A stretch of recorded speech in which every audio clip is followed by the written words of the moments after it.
Camilla, Cartographer by Julie Dillamuth, illustrated by Laura Wood.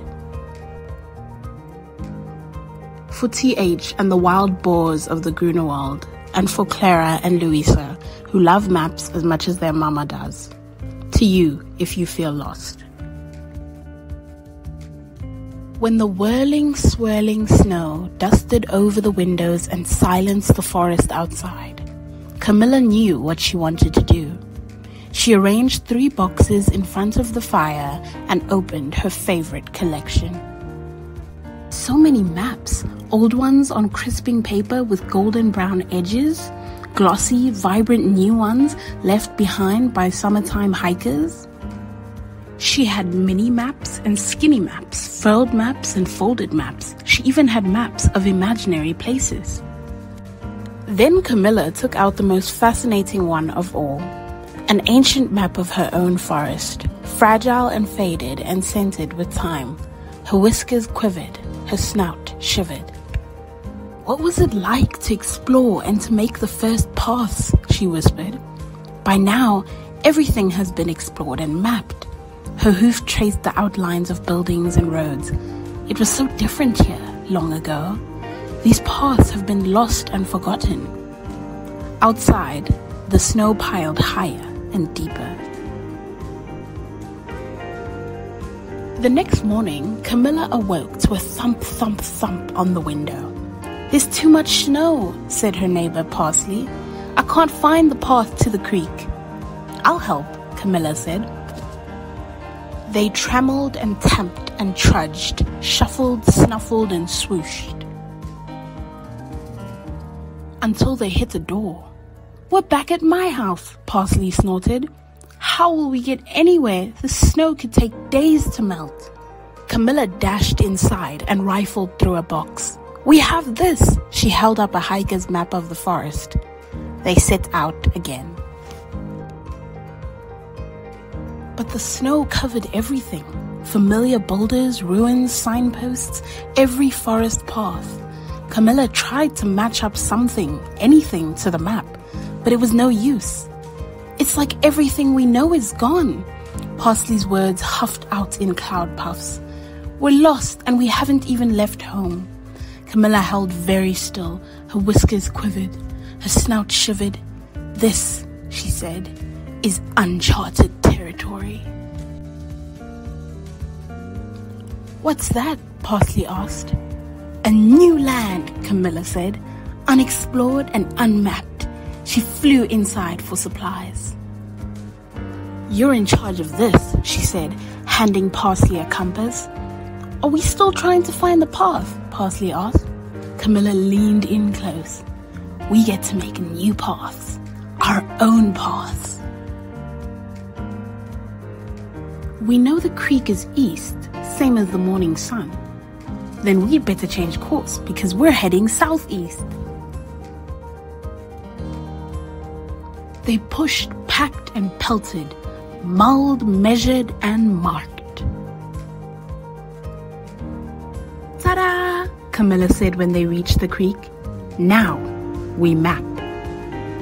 She organized her supplies and began to draw her house, the creek, the path she and Parsley had cleared, the tallest trees and towers that poked up out of the snow. In the bottom corner, she sketched a compass rose in the shape of a snowflake.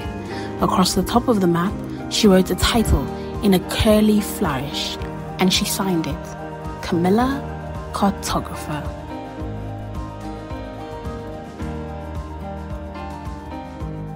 "There's more to explore," Parsley said, "before the snow melts." Camilla froze. "When it melts, our paths will be lost and forgotten." She hugged her map and squeezed her eyes shut. The snow made the silence especially quiet. She opened her eyes. "Our path will always be here, on this map." Back home, Camilla placed her new map next to the fragile and faded one. She traced the paths with a hoof. Not everything has already been mapped. Her whiskers quivered, her snout shivered. I'm going to need another box. Note to parents and caregivers. In this book, Camilla is fascinated by maps of all kinds, especially a historical map of her own forest that shows how different the roads and buildings were long ago. She's under the false impression that everything has already been explored and mapped, but by the end of the story, after snow transforms the landscape, she realizes that she can still make new discoveries, forge her own path, and document her activities in maps. This story is a great starting point for encouraging both spatial thinking skills and your child's curiosity about exploring and discovering new adventures. Spatial thinking skills.